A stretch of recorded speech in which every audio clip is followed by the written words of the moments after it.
the 1800s, and the world was filled with change.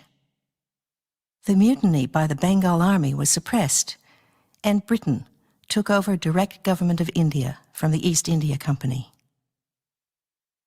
Mahatma Gandhi still lived in South Africa, and Rabindranath Tagore had not yet written Gitanjali. In America, the first telephone message was transmitted, and in Britain, the first electric light was turned on. Charles Darwin published Origin of the Species, and the theory of evolution was born. The Civil War ended in America, and slavery was outlawed. Wilhelm of Prussia was proclaimed Emperor of Germany.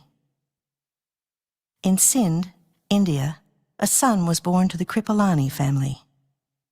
He was named Lekraj, and he was an ordinary boy. As the years passed, he grew straight and strong, this son of a schoolmaster. In time, he began a business and married and had children of his own. But still, he was an ordinary man.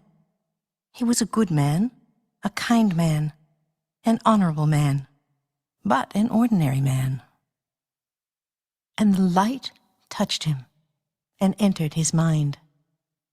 Now his mind was already fine and worked well, but when the light came, he saw that there were shadows in the corners, things left there to think about another tomorrow, things unresolved, matters saved for a day when he had time.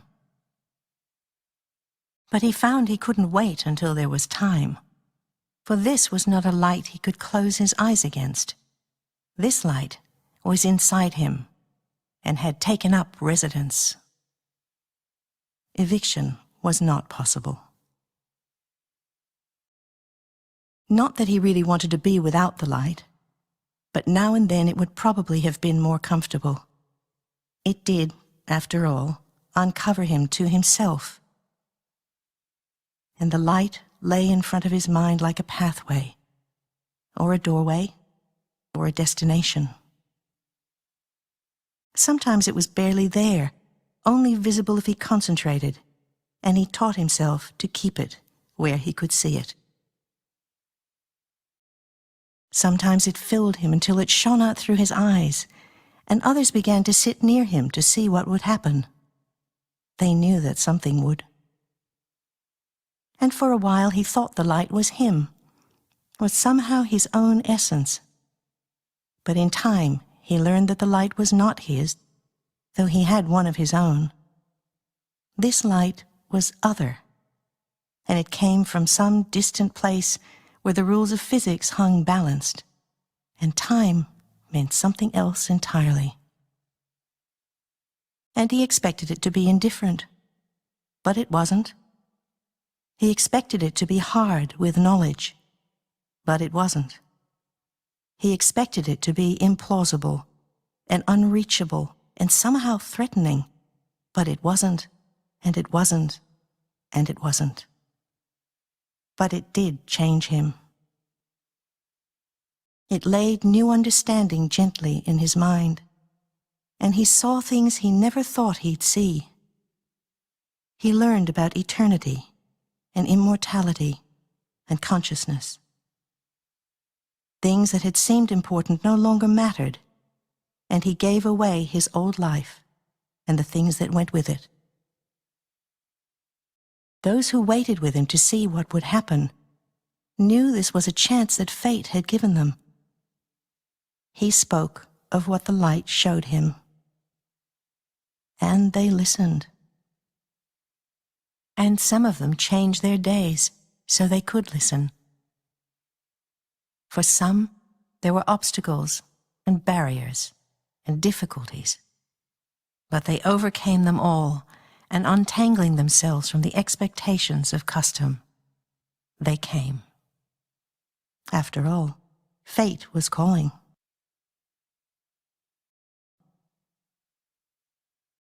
This was an age when women in that land were made less, and decisions about living were never theirs. And so, from among the ones who came with him, he gave administration into the hands of the women. This was a balance rarely seen in those days and in that place. And so they stayed together, and they were held well and safely for more than a score of years, and they learned how to live. They practiced putting matters of the light first, and matters of the world second. And in time, there was no longer difference to be seen between the two. But winds of change were blowing, and in the way of the world in that time, there was the dissension of boundaries and countries and ownership. Anger and chaos had come to the land, and still they stayed, protected somehow. But when change finally filled the land and closed the door to possibility, they quietly left that place.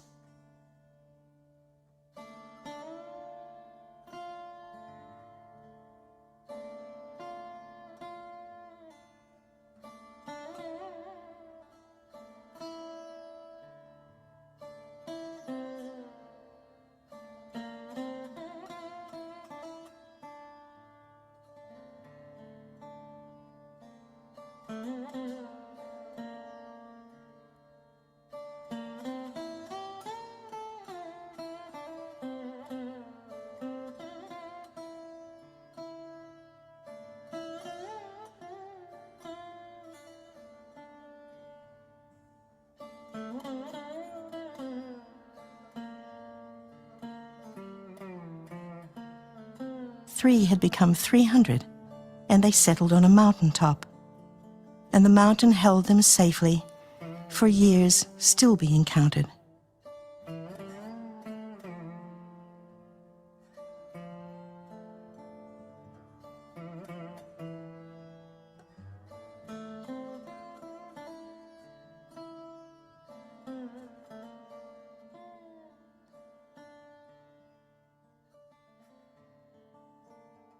Every day they listened, and in between as well, and what they learned filled the air they moved through, until it became time itself for them.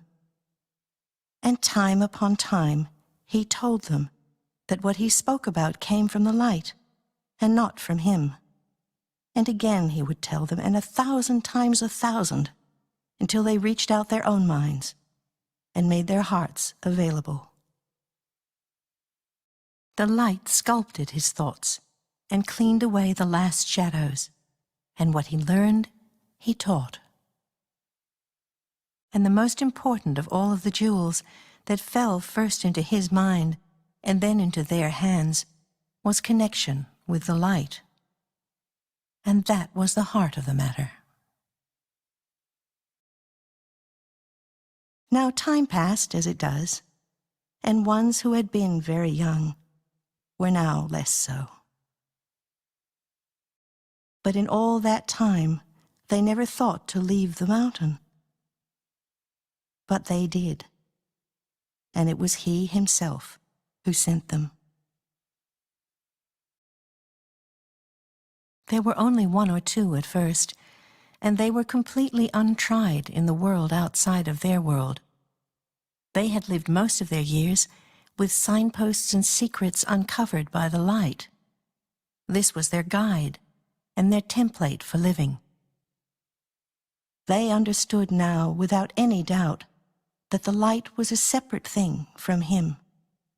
It was the song, and he was the singer.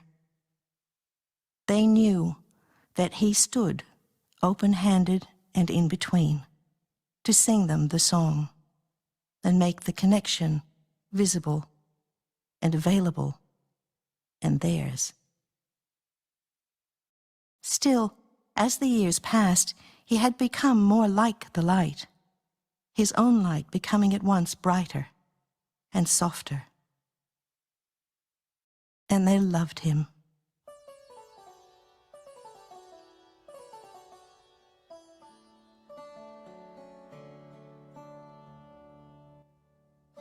They didn't want to go.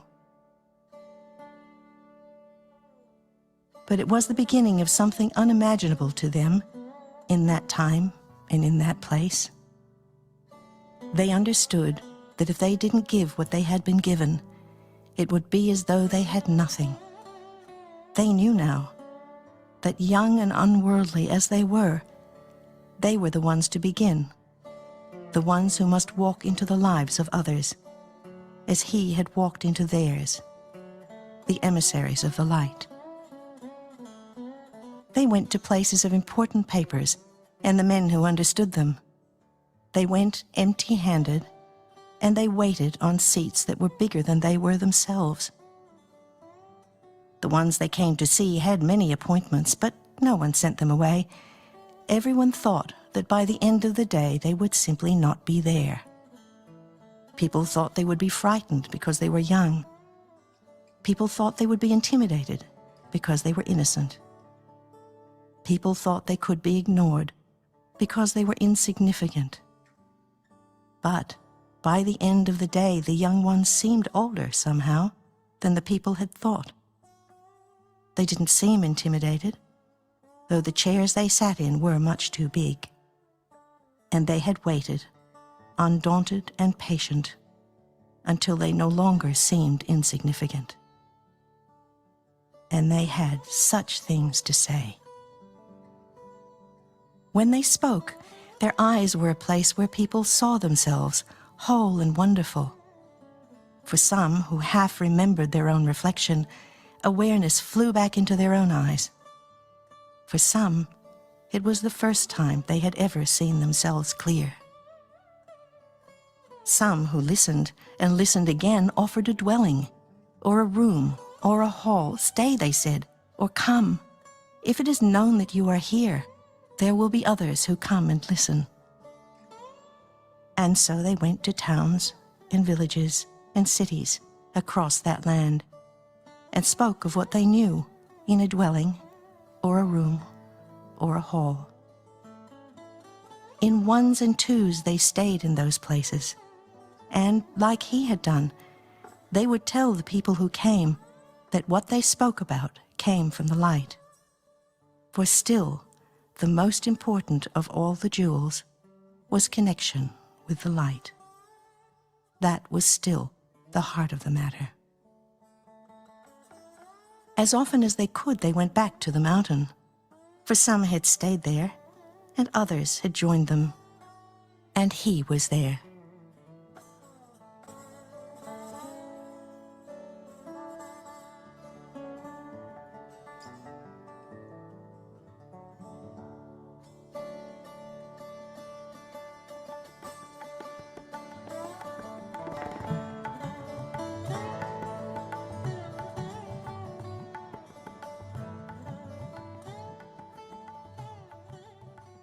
Sometimes, with distance in his eyes, he would tell them of times to come, of people whose names had not even been written yet, in far places they had never seen, where strange language was spoken. And they would smile with him, because they knew he always spoke truth. But in their secret hearts, they were sure it would be others who traveled to those places, to speak to those people. Surely it would not be them, for such things were still a dream of the future. Now more time passed, as it does, and they had become many in that land, and he was always on the mountain in those years. More and more he stayed inside himself, and the light stayed with him. He spoke less now, but love and eternity stood, wordless, in his eyes. His skin paper thin, and his step slower with age, there came a day when he didn't come out of the room he slept in. He had left his body behind. They came from all over the land. They came to the mountain. They carried their hearts carefully, for fear they would break. They had never thought of a time without him.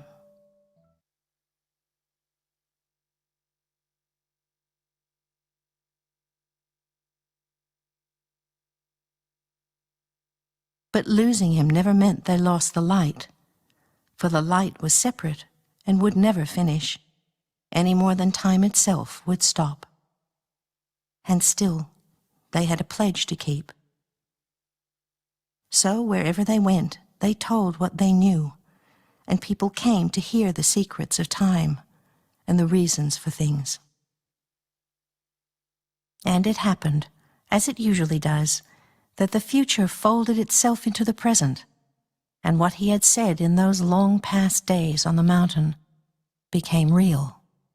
One of them, who had been with him on the mountain when he spoke of the future, turned around in time and found that she had indeed come to a far place, where a strange language was spoken. And when she spoke to the people there, she had someone with her who changed her language into theirs, so they could understand each other. So it began in this new place. Many came, attracted as a magnet is to a lodestar by hearing about the light. And in this land, they called the light by a different word, and sometimes 2 or 3. But it was all only one, for the light is one. It is always and ever only one, and one it will be called here until the end of this, for then it belongs to all, and names of different language can lie quiet for a while. Now in time and in the way of things, people told people who told people of what they were hearing, and how the look in the eyes of the ones who spoke lifted their hearts. Soon there were places opened so that people could come back, and back again. And when there were too many people, more places were found. And so things grew and multiplied. Time carried them across mountains and oceans to places they had never seen, and the winds of destiny took them to another new land, and then another, and another. There were many more than 300 now, and some of them had never even seen the mountain. They had been born in other lands, speaking other language. They listened to stories of the mountain and the one who had left his body behind, who had loved them so much, even before they were born, and their hearts flew. They would sit, with distance in their eyes and one in their minds. This most important thing was done in silence. Their doors were always open to anyone who cared to listen, and people of all kinds came. Sometimes they would take a large public place and hundreds would come, or even thousands. And so time has turned again, and it is now. The world is a strange and wonderful place in this age. It is filled with fantastic invention and amazing discovery. It is dimmed by fear and want and anger, and brightened by courage and hope and love. It is full. There is darkness, but it is always shot through with light. And this was light. They brought it with them. They gave it away. People took it into their homes and families, and some of them caught light from one another. Some even stumbled into it like an afterthought, or an accident, or a blessing. Some were touched and changed their lives. Some were touched and changed life for other people. And in the way of the world, they organized it and ordered it and smoothed the edges to make it available and familiar. They focused it on what the world needed and named it things that stirred the heart.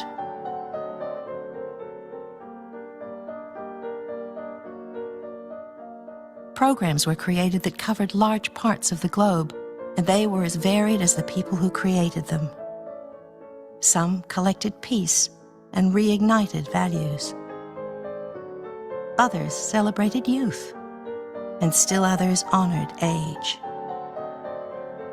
There were programs that offered freedom of mind to those who had no freedom, and others that joined land to land in cooperation. A manifesto was drawn from the hearts of people, a plan for peace and happiness and equality. And they came together from far places. They were politicians and artists and business people. They were physicians and spiritual leaders and educators. They were women and they were men and they were every color a human being can be. They came out of love for the world and its people. They came because they heard time calling. They came. Did he know how many people would be touched when he saw the future that day on the mountain so long ago? And how many people are still to come?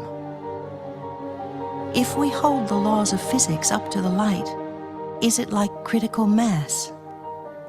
For if it is, and the law holds true, the day may come when just one more person is needed.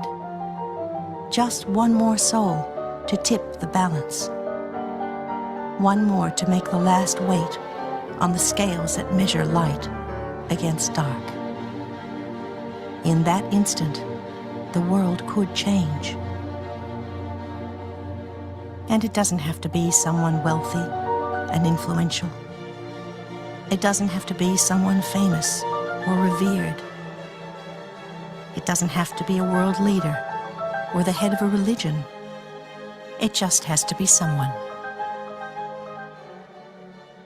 And time never stops turning, and the light never ceases. And light attracts light. It comes from many places, from many people. Like a rainbow, it is made of all the colors that exist in the human heart. The colors of generosity and care for the world. The colors of open hands and open hearts. The colors of faith of all kinds. And as time stretches from the past into now, there are sometimes the questions of how and what and why. And so a story was written about a journey that began so long ago in a far distant land. A journey you have now become part of. And you hold it now in your hands. And many still cross the sea and come to that same mountain. Some things have changed. Some things are always and ever the same. It is love for one. It was always that.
Om Shanti, and welcome everyone who came late.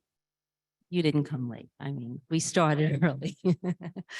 And I did forget to welcome our Zoom audience, our loyal Zoomers. Welcome everyone. How many of you have seen this video before? Anyone? Of course. Well, I watched it for the 80th time before I came. And I have to tell you, you can go to Wikipedia, you can find out about the Brahma Kumaris, you can read things that maybe are interesting. I love this video because it has heart.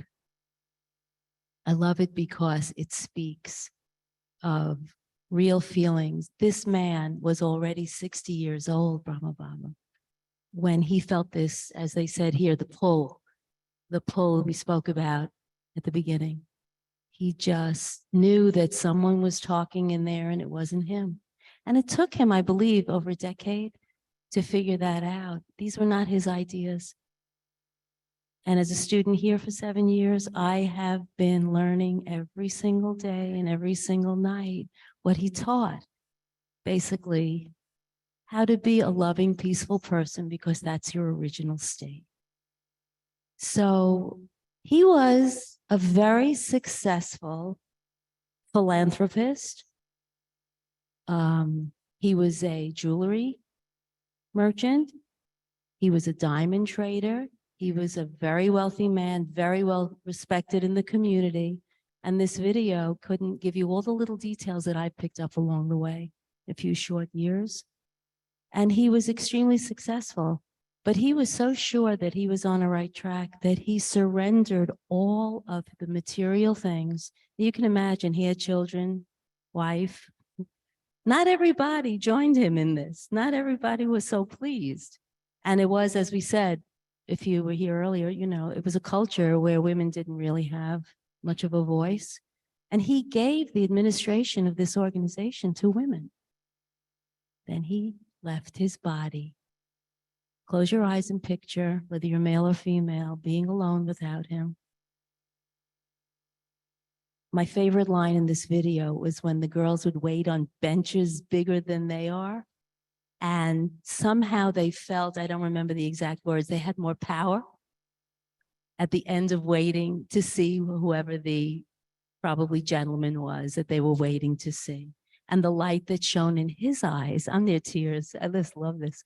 The light that shone in his eyes was in their eyes, and it attracted people. He started a school.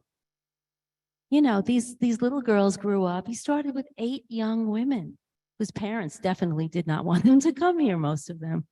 And it grew and grew. It's now a worldwide organization without going into too much detail, but respected. And we have a seat at the UN and UN representatives. So there are millions. So this is quite a beautiful film. I probably left out. Anybody have a comment or a question real quickly before we move on to the rest of our program? Anyone want to say anything? Okay. Thank you for coming. Thank you for coming, Zoom. Okay, so we have a very special guest this evening, Sister Kala, whom you may have met before if you've come on Zoom the past 3 years or come here. Sister Kala, I realized tonight, I forgot that you started here. You used to be a member of Harmony House, but Sister Kala is now the director of Peace Village. Anybody here who's been to Peace Village? Yeah, me too, many, many times. In fact, Sister Kala read my first Murli, the readings in the morning where Baba communicated the knowledge. She was my very first to read that with me in the audience, and I was just glued to her. My eyes could not leave her. And so she's also a pediatrician who has practiced, but of course this is her full-time, I don't want to say job. This is her calling. What else? Let's see. Yes, and she's been in Gyan for 40 years. And so without further ado, I would like to introduce to you our beloved Sister Kala, Dr. Kala. Welcome. Will you sit up on the stage?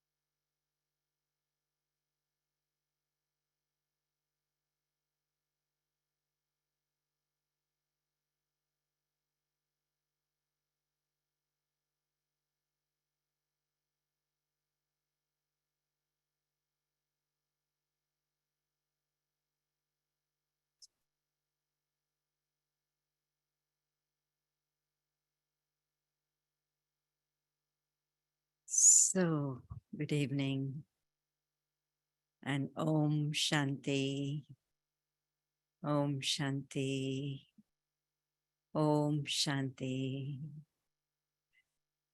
Do you feel it's such an auspicious evening?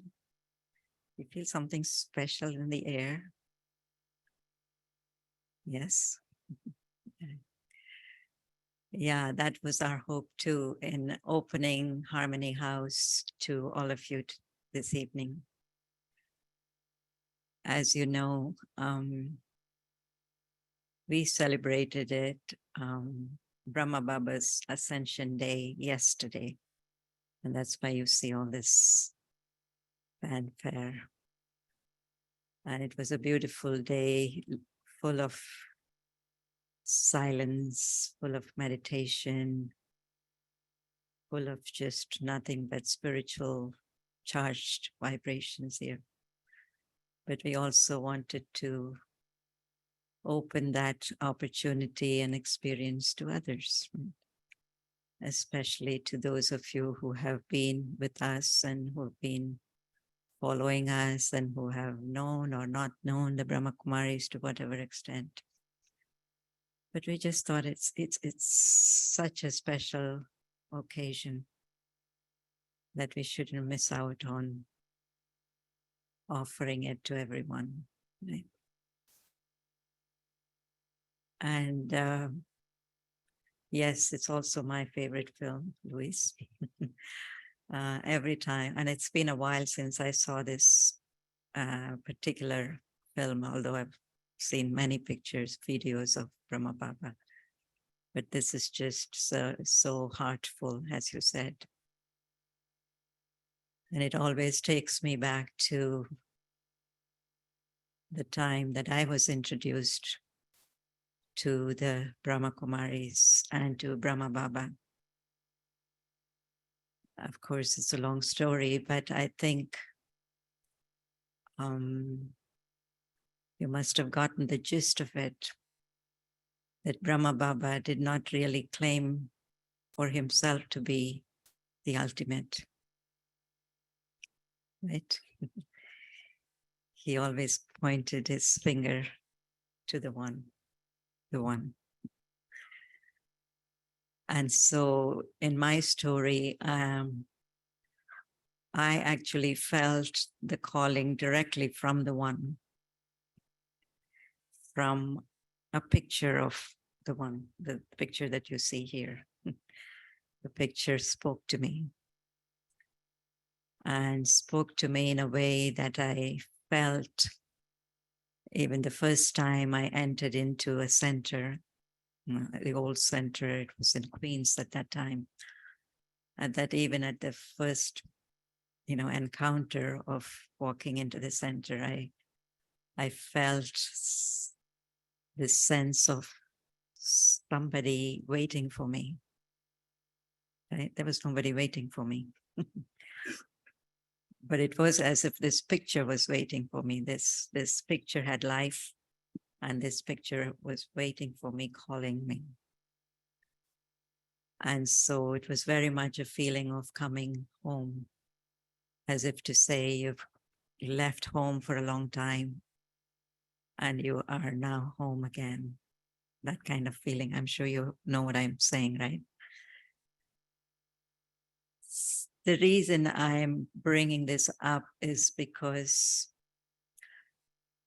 I think Brahma Baba's story is so universally applicable and relevant to each one of us. And of course, in my story, there was no Brahma Baba, there was just the light. But we know that it was through the initiative of Brahma Baba that so many Brahma Kumaris have spread all over, and the centers have been. And of course, my journey continued and my story continued. And I began to actually then connect with Brahma Baba. But my first connection was with the one, the light. And so in a way, I think that speaks for the success of Brahma Baba, right? Because what he really wanted for all of us is to be able to connect with that light. And he tried very hard to tell us, don't remember me. I'm nobody. I'm nothing. You really need to connect as a soul to God, as a soul also, as light also. And that's the ultimate message, actually, that the Brahma Kumaris keep giving all the time, right?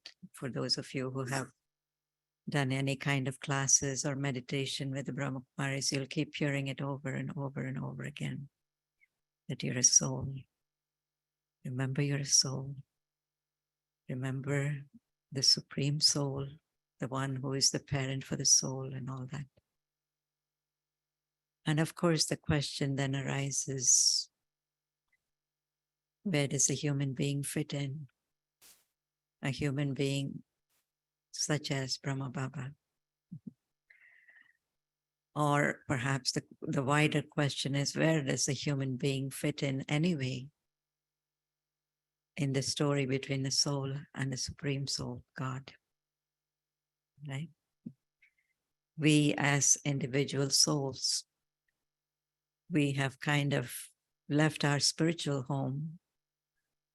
We have kind of let go of our spiritual grounding or roots, so to speak, a long, long time ago, perhaps.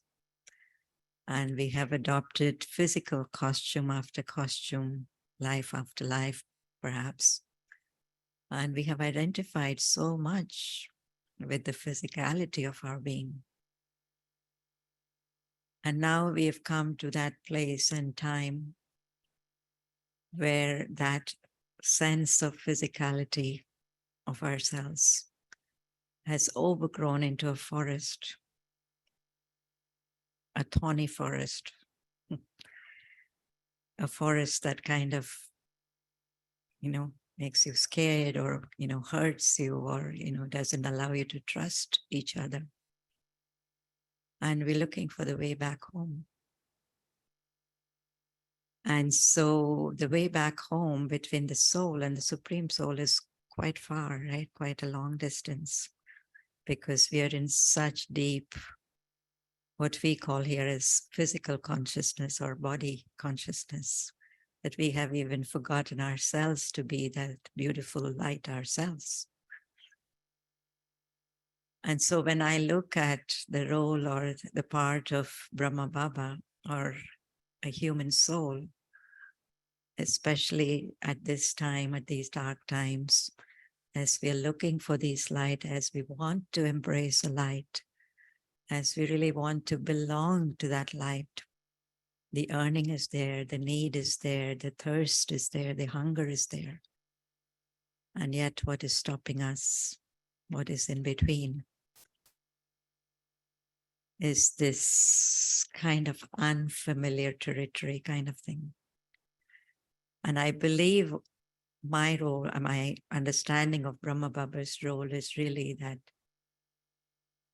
that he made spirituality, our spiritual roots, our spiritual heritage extremely familiar to us.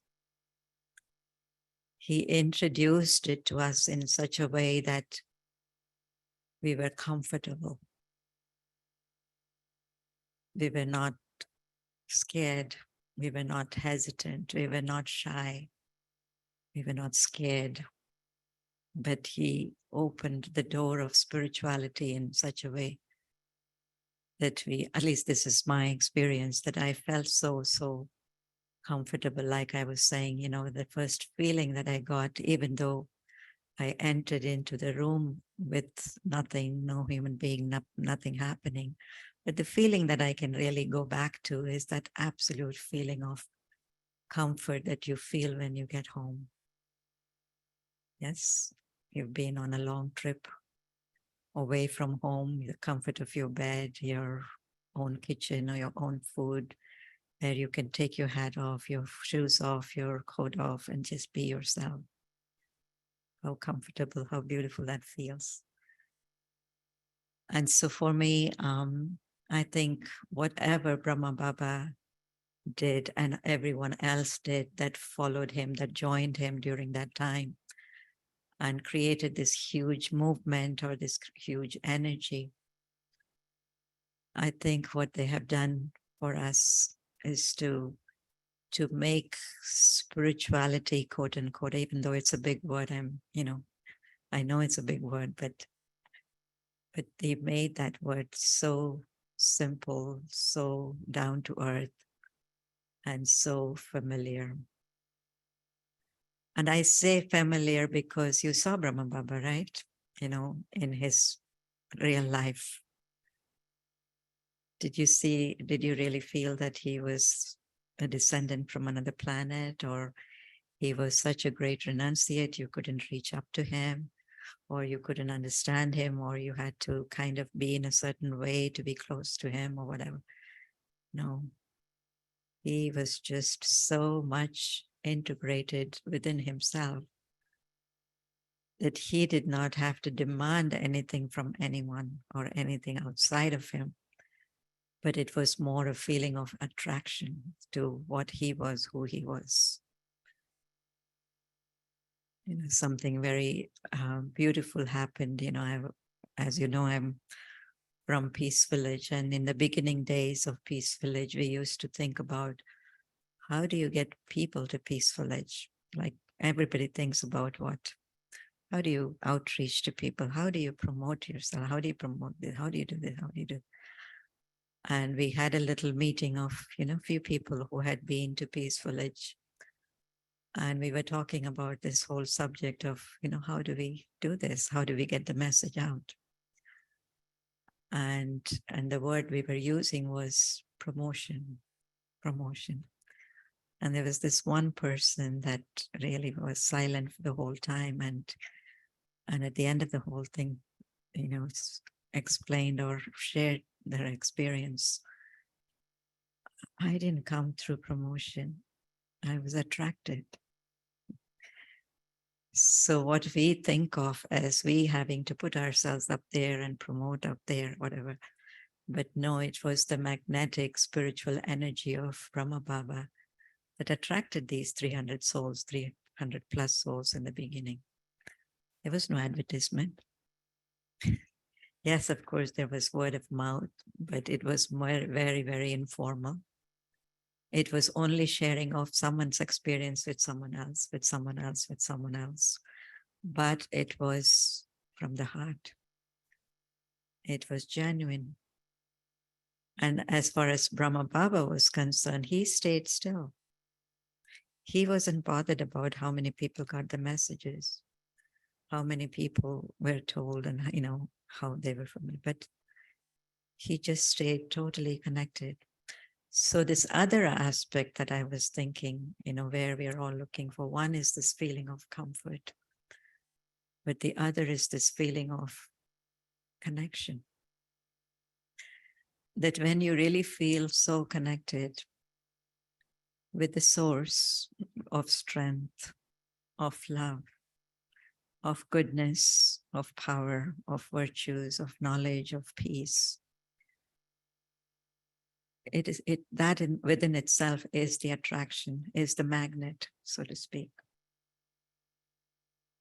And it's not a mystical magnet. You don't know what's going to happen when you go there, kind of thing.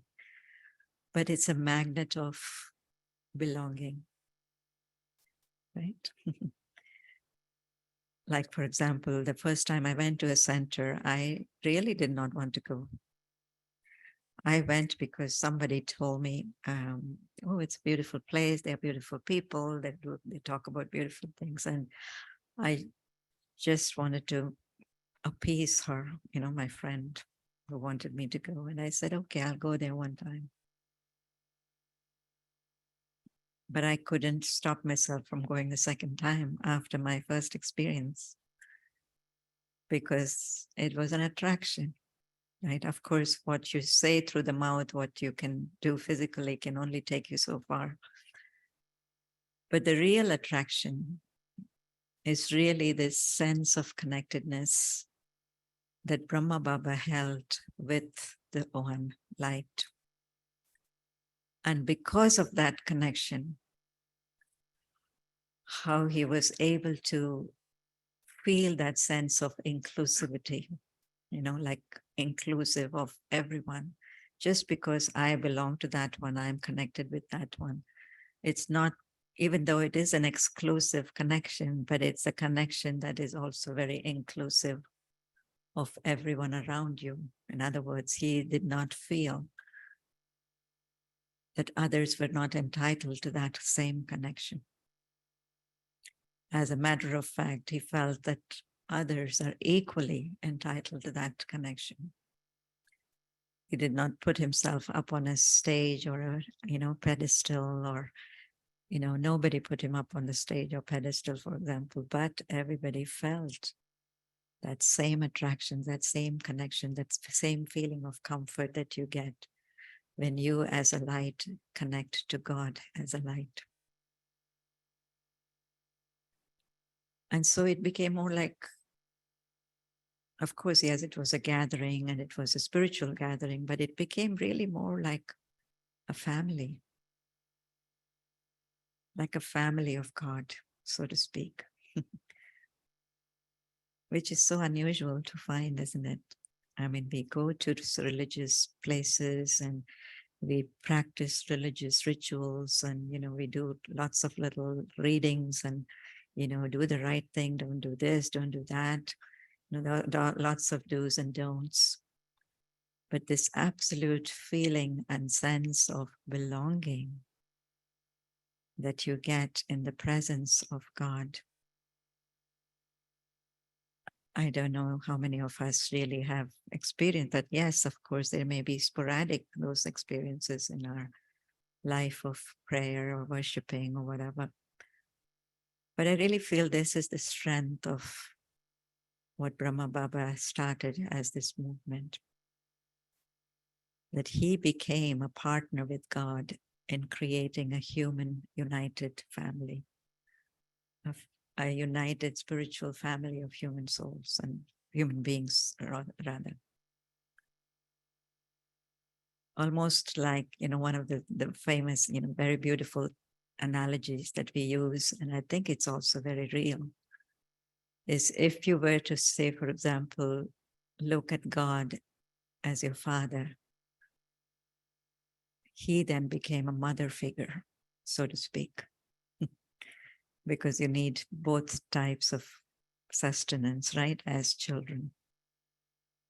So Shiv Baba, of course, the one light that spoke through him always remained the same, all powerful, all knowledgeful, the ocean, the source of all virtues.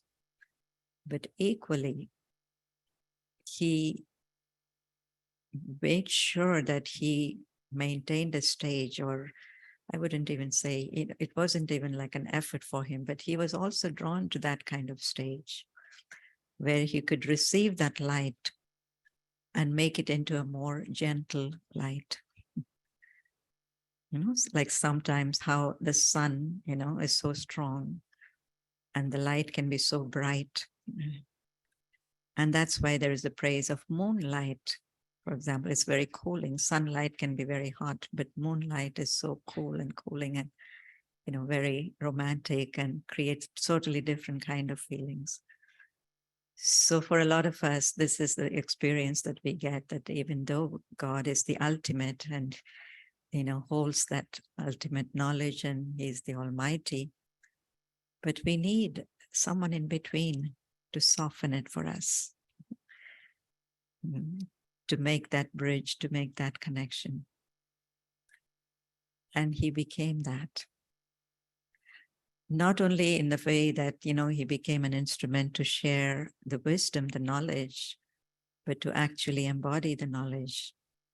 For example, if the knowledge was saying that the soul is an embodiment of love, right? The soul is an embodiment of peace. The soul is an embodiment of wisdom. But how do you know that? You need a visual figure, right? What does that mean? An embodiment of peace, an embodiment of love. So when you looked at Brahma Baba, the feeling that you got is that he was just all about spiritual love, embracing, all inclusive, always, always benevolent, always thinking of uplifting, never looking at the little mistakes, but always blessing for the future. Right? So that kind of mother figure, in addition to the father figure, for example, God as the ultimate light, the Almighty, I think this is probably the secret of the success of this organization, that the soul feels very, very cared for, very sustained, very loved, very appreciated, and given many, many chances to grow and be uplifted. So he set up, of course, a family, but he also set up a whole system of working and, teaching, almost like a school, like a university, where there is also a systematic approach to learning spirituality.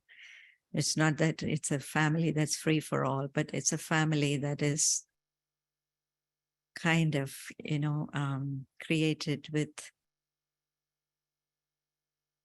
the spiritual laws of God, so to speak. So there is a balance then also. So he became that one to exemplify that perfect balance. It's about love, but it's also about law. Right? It's about firmness, but it's also about flexibility. Right? Yes, it's about, serving yourself, but it's also about serving others.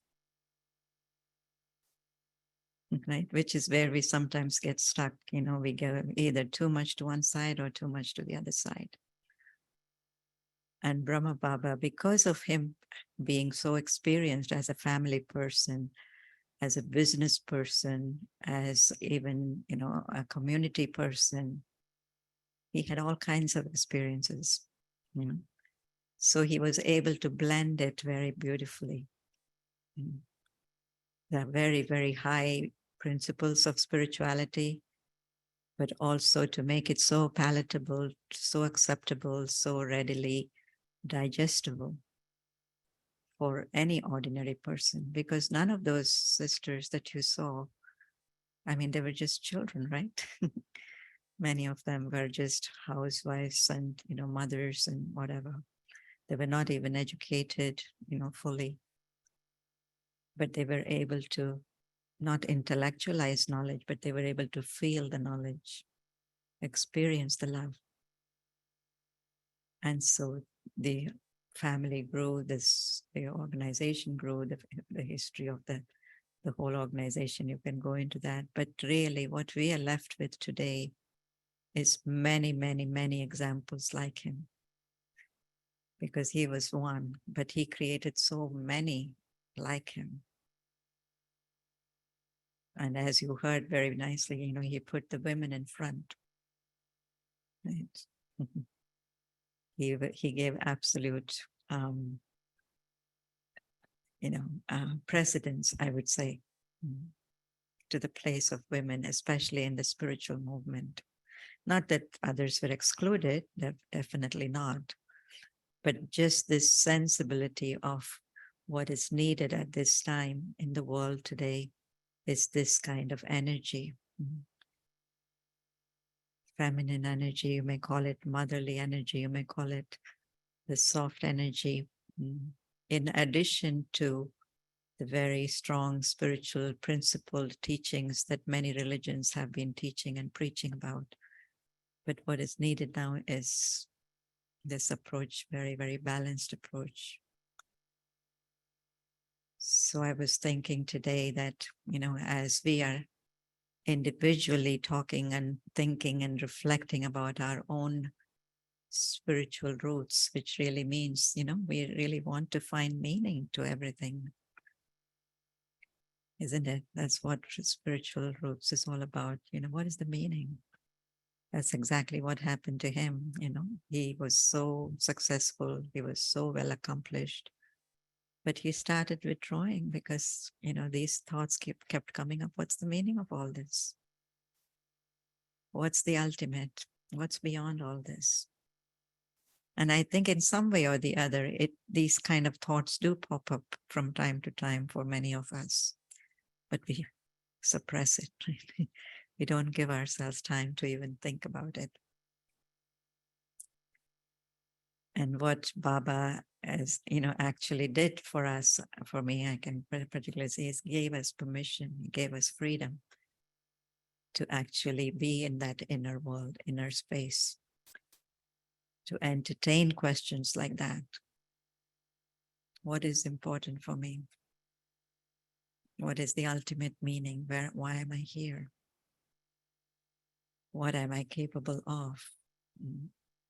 Why am I shortchanging myself? And he got a vision, actually, that he was becoming a king. And why am I shortchanging myself to be a beggar? Because he saw his business and everything as a very, menial, very small compared to what he could be and what he was being offered and what he was capable of becoming. So in a way, I think it refers to all of us, that within the soul is such huge capacities, such beauty, such strength, so many virtues, and we can make our life so beautiful. We can make life beautiful for others. We can fill the atmosphere with love, with harmony. We can just do such beautiful things. But why do we not give time to ourselves to acknowledge the self as a soul?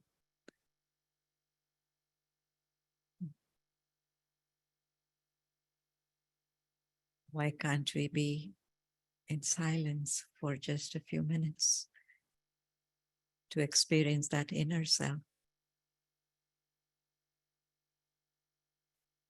I think this is the question that he started, of course, with his own life, but which everybody else followed, reflecting on. And we're naturally drawn. The answer really came, yes, I want to give myself time for this.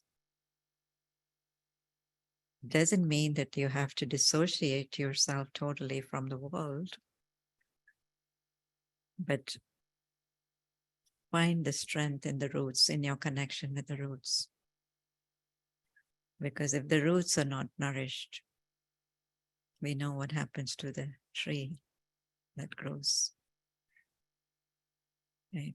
And the stronger the roots get, the more, nourished they are, the more it can flourish, the more it can grow, the more it can bear fruit. The fruit of success, the fruit of happiness, the fruit of loving relationships with each other, the fruit of our own accomplishments, what we can do with our own life, with our own time. So yes, as I was saying, on one hand, it is definitely a personal question, right? What are my roots and how can I nurture them? How can I nourish them more? But I think we're also at a time where the world is thinking about it in that way. What's the roots of humanity? What is our origin? Why have we come so far away from our origin of divinity and love and harmony and peaceful relationships? So he saw very much, it's, yes, the individuals benefiting from the practice of reflection, meditation, silence, and gives time given to soul consciousness. But he also saw that it's a collective thing that's happening. As you heard nicely, when there is that critical point, critical mass that tips off the spiritual energy, the dark forces are not stronger anymore because there is a lot of light energy. Because many souls have gathered, in the movement, and the momentum is very strong.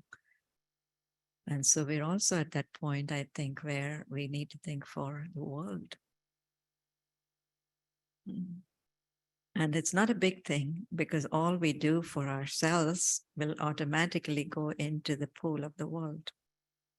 We don't have to do anything special, going out on streets and, marching and revolution and things like that. But this is such a beautiful and powerful revolution within the self, that if I begin to change my consciousness, my awareness, my attitude, my vision, my actions, and my relationship with each other, that energy will spread and will spread and will spread.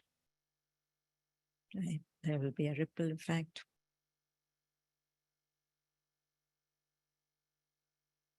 And definitely our world needs it, right? Our world needs it. This was his calling. He very much felt he was being called to revive the world, to reignite the spirit, the soul of the world. Right? And therefore, I think for him, everything else just kind of felt less important, and therefore was able to give, not that attention. We use a word called renunciation or letting go, but it was such a natural thing. I mean, even to say that he renounced, to me, it seems like a redundant word, right? Because he had found something so beautiful and so valuable and precious. And that's what he wanted more of and more of and more of. So spiritual roots is what it, it's spiritual qualities, spiritual virtues, spiritual powers, spiritual wisdom, our spiritual connection with God, and really truly understanding the meaning of life in a way that we can really live with fulfillment. Otherwise, this question lingers, what more? Is this all there is to life? Is this all? And that unfulfilled, unsatisfied life then shows up in so many different ways, whether in terms of health, whether in terms of mental health, whether in terms of social health, But it's time for us to become strong inside, strong outside, strong as a community, strong as a world. And I think Brahma Baba is a gift from God to us, because he kind of paved the way for many, many more of us. And today, of course, we stand so big and strong in terms of the Brahma Kumaris movement, so worldwide and so easy to connect to any of them and to find out what they're all about, what they teach, and what do they practice, and how can I easily take part in it. So much available. So one man, but now today it's not a one-man show at all, right? But this is the real strength of a greatness of a person, how many more great people you're able to create, right? And not only that, but so many years after he's gone from the physical existence. So I want to stop and open the floor to a little bit of interaction, if there is any comment or question. Sister Kala, beautiful, beautiful words. And are there any questions that you may have? Any comments about what transpired on anything this evening, or any ideas? Well, I want to ask myself, why are you here? Some of you I've seen before, but what brings you here, and what does the teachings of Brahma Baba inspire you to, take on and practice? What I noticed for myself is that it's not just one day. I actually, in my work, they started doing meditation. I was very happy. I work in government. So I was asked to hold a meditation class because people are stressed and they want that. But I wonder, why are they coming? Is it just, what are they looking for? And it's not just from work, it's from their whole existence. They bring to work what they have. So I'm asking you, why are you here? Because it helps me to learn, by watching. And that's what Brahma Baba did. He was an example that if you can watch, because oftentimes it's very esoteric. You read scripture, they tell you what to do in most religions, but Brahma Baba was an example, as I understand it. So what is it that you're looking for? I know I've been here, it's 5 years, and I'm finding it, and people notice that, and you're shaking your head, right? So that's what I wanted to ask you, some of you who come, what is it that you seek?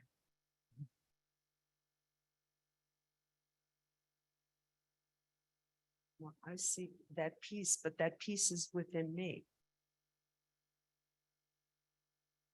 I can't get it when I go on vacation. It comes with me. Anywhere you go, there you are.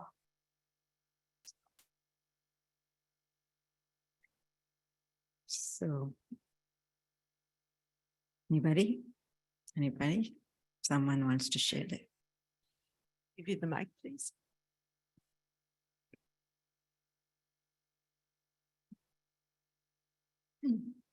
I think for me, it's finding a connection. I had started Brahma Kumaris years ago, and I was so focused and centered and just felt so good. Knowing about the soul and, and your mind and how your mind, really takes you to places. And then I made the mistake of stopping, and then and you could tell the difference, and I'm back because I really do need sort of the center and, the light and, everything that the Brahma Kumaris teaches. So that's why I'm here. Anyone else? Anybody? I know so many of you, I know your faces. Anyone see an impact on your relationship with people in your home or with family or friends? Have you changed? Seeing some heads. Anyone want to share a little bit?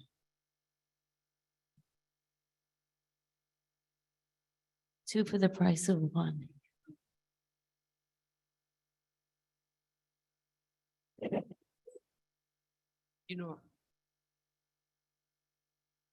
I'm a doctor and I came here for the first time. And I heard your lecture with a great interest. And I do not know, my mind runs like 100 miles an hour when I try to concentrate on something.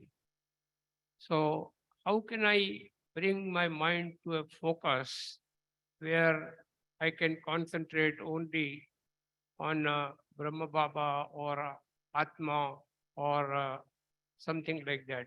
What can I do to bring my mind to one focus? Yeah, I think we can do a little bit of that meditation practically in a few minutes.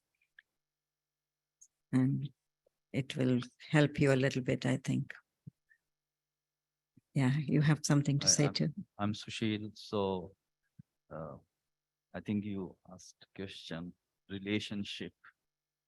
And I think that's truly, I have witnessed it. I'm very young in the Gyan or knowledge. And it's been only less than 2 years. But the impact it has on your day-to-day life, whether it's home, work, roadside, going shopping, you look at things very differently. Things that I could never imagine. I would listen to these things and I would listen and move on, But now once you start understanding, the things are very different. Things are very different. They're very pleasurable. It brings a unique happiness in a relationship as well as in your own self. Within, you understand who you are and what are you here for. And I think that is the key to my knowledge that I'm getting from. And there's no doubt, you are really listening to Shiva, Shiva Baba. And this has been such an enrichment, tremendous, huge, huge change. I'm a physician too, and we touch a lot of souls. So, I started practicing these things in my office. When I see some patients, their family are in distress, patients are always in distress when they come to the office or hospital. You start talking to them very gently, we just hold their hand, which we used to do, like what we call rituals of a physician. Times have changed. Rituals in 70s were very different than they are today. You don't want to touch somebody because they may go after you. But when you even speak the words, the fact that you come into the room and you talk to them are totally different. I have seen so many stresses in the office. And when I approach now over the last 2 years, I saw all the time I come out okay with a smile. And they go out of the office with a smile. Any kind of stress. And I've tried it multiple times. I think it's very rewarding. It's beautiful. Thank you for your time. Om Shanti. Anyone else?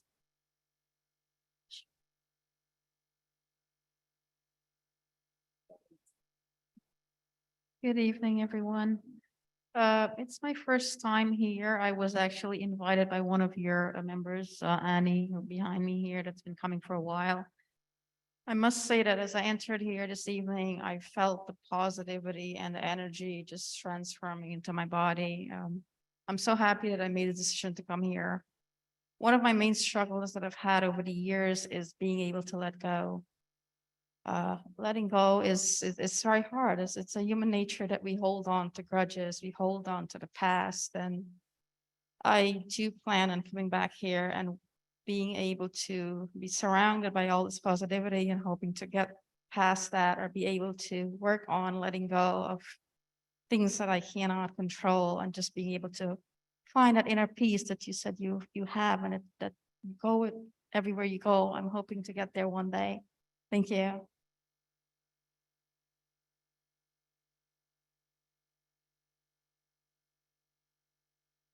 Actually, this is my niece, and I'm from out of town, and I accompanied her here tonight.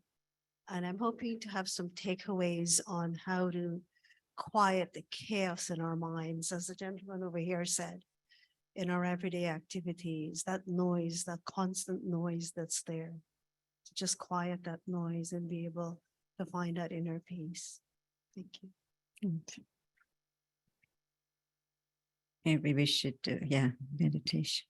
I just want to add that I always loved God, but I never realized until I came here how much God loves me. And that really makes me even more lovable and more loving. It's really quite something. He really likes me. He doesn't just love me, he likes me. And it helps. Om Shanti. I've been a student for, I guess, over 10 years with the Brahma Kumaris. I began with the women's program on Saturdays, which I miss very much. And it was competing with my Zumba class, But little by little, the Zumba class fell away because this is where I wish to be. And in this particular hall, there's such a beautiful, clean, peaceful, strengthening energy that every single time I have the blessing of being here, I am filled and reinforced and strengthens and cleans and clarified. There's so much wisdom in these beautiful teachings in this university. And I only really find that even one or two or three key ones can sustain me, can transform me, can make all of the difference in all of my comings and goings. We're bombarded by so many challenges in the world's energy. So as other teachings also say, the Brahma Kumari's teachings and have allowed me to be in the world, but not of it. And I'm enormously grateful. Thank you. Shanti.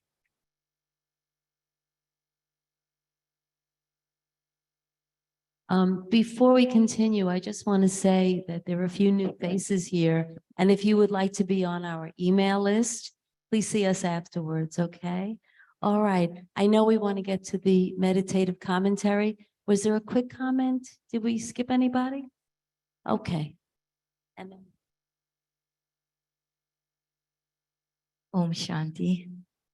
I was also invited by Annie, and she wants me to say something. So, it's my first time here. She took me to Peace Village once. Currently, I am lost. I have a very deep longing inside of me. I go to the Hindu temple. I go to the Buddhist temple. I listen to Oprah, Denzel Washington motivational speech. But I have no idea what I'm looking for. I just have a longing inside of me where I want to connect into something very deep, and I can't really figure it out. So as of right now, I do feel that peace, I guess, that everyone is talking about. It's something in the air. Can't put my finger, I can't point. But I think in time, and like you said with meditation, once I learn how to quiet my mind, I know I'll find it. Thank you. thank you all for coming this evening, Zoom and in person, especially. Sister Kala, I think that's a beautiful entree into our little, what we're going to ask you to do now, a meditative commentary. Sure. Thank you.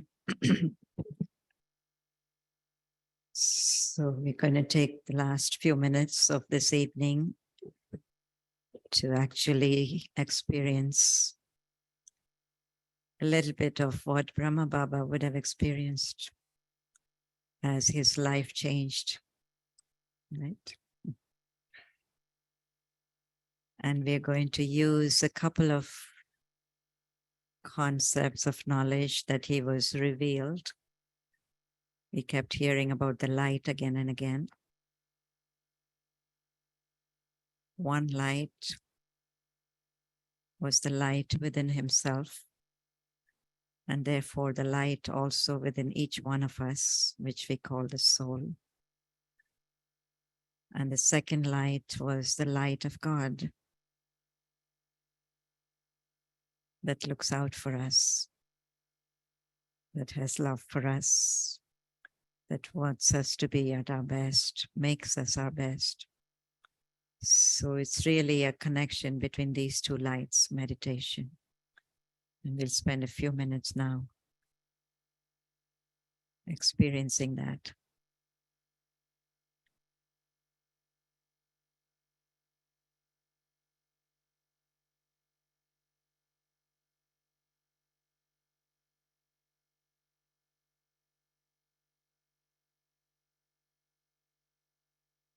So just sitting quietly and naturally alert and awake, and perhaps with even open eyes if you want. It doesn't take closed eyes to meditate or remember.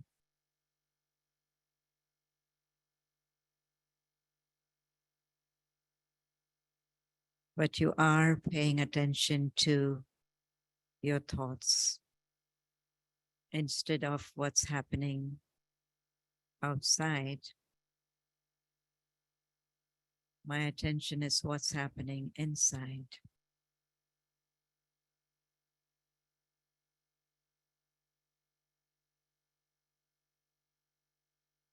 And in a way,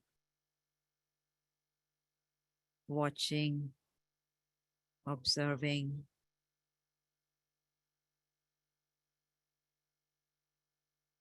the train of thoughts or flow of thoughts.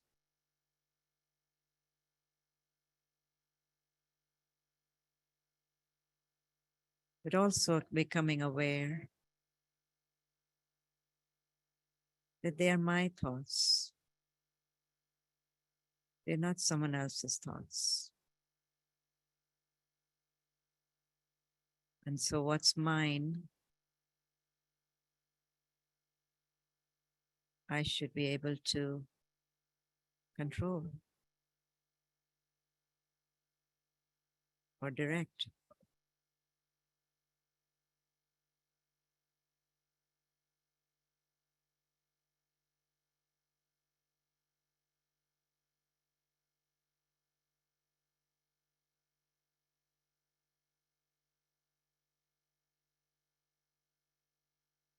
So I, the soul, living light,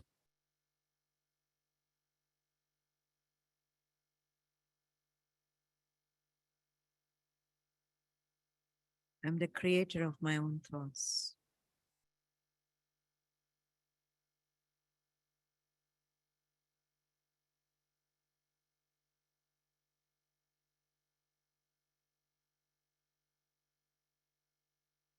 And for a few moments,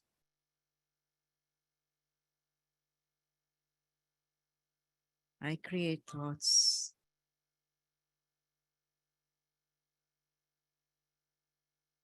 of peace,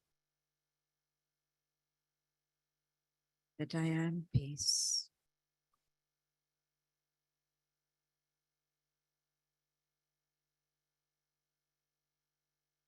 My nature is peace.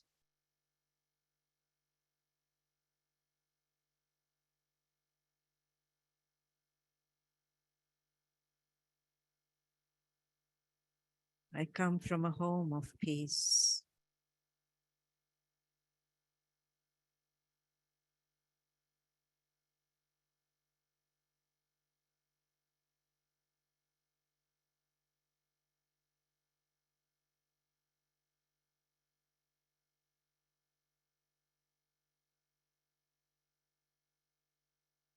And I am a child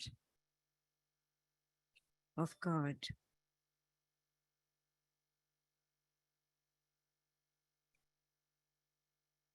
The source of supreme peace.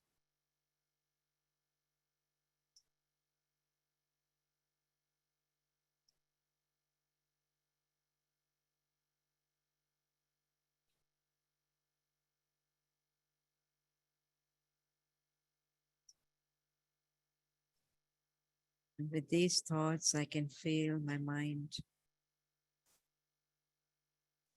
not only slowing down,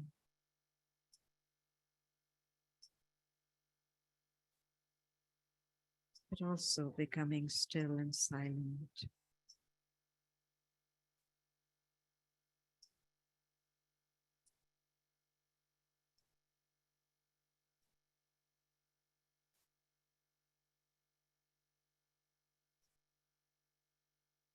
A place where I feel a sense of belonging.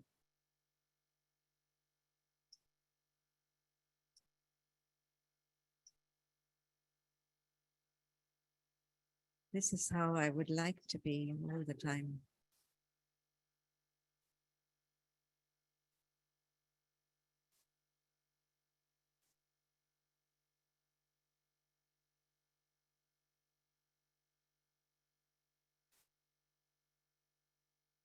And it feels natural to be this way. Quiet inside.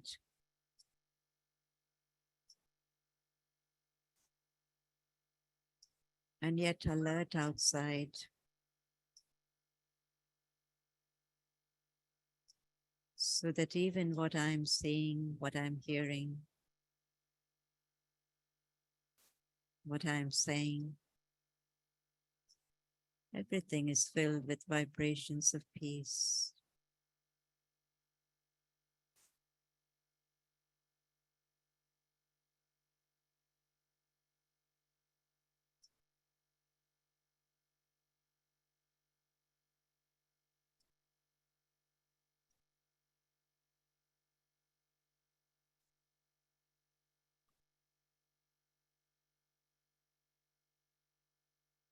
And in this peace, I feel a deep sense of connection with God.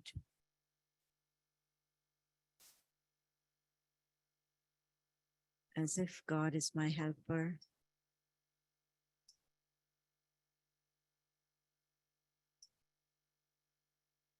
My strength, my support.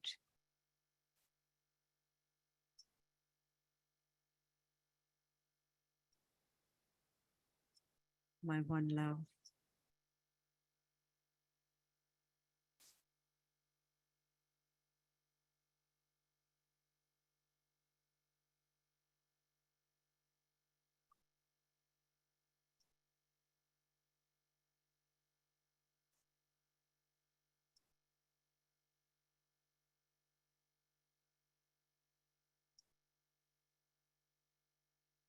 And he is telling me that everything is going to be okay. Everything is okay.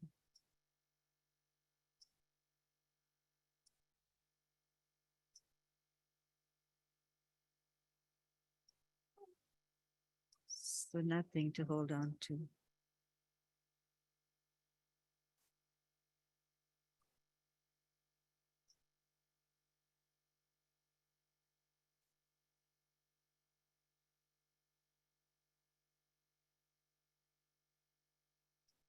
Just I, the soul.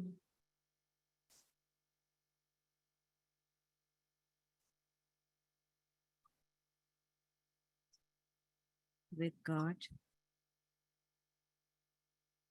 In this deep experience of comfort, belonging, and connected.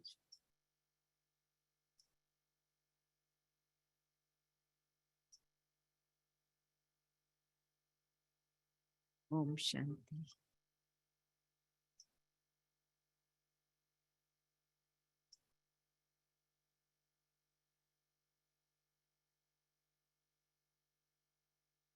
Shanti. We're so glad that you joined us this evening, and for our Zoom family as well. And you were supposed to be here tonight. So we're glad that you're here. And thank you, Sister Kala. Thank you all so much. Thank It was you. Such good And thank you for audience. sharing. And if you liked it, next Thursday we'll meet again. We're going to be on Zoom. So please, as Louise pointed out, sign up and we can send you emails. Next week, we're continuing, as we always do, our spiritual journey, because it's throughout, it's every day, every minute. And we will be joined by Sister Rita Clary, who is the coordinator for the Spiritual Center in Boston. And we continue to become, once we become, you're shaking, we bestow. So please join us again. And thank you again. Thank you, Sister Carla, for being our guidepost today. Don't leave yet, because we'd like to give you some toli, some sweet, and a blessing. Thank you again.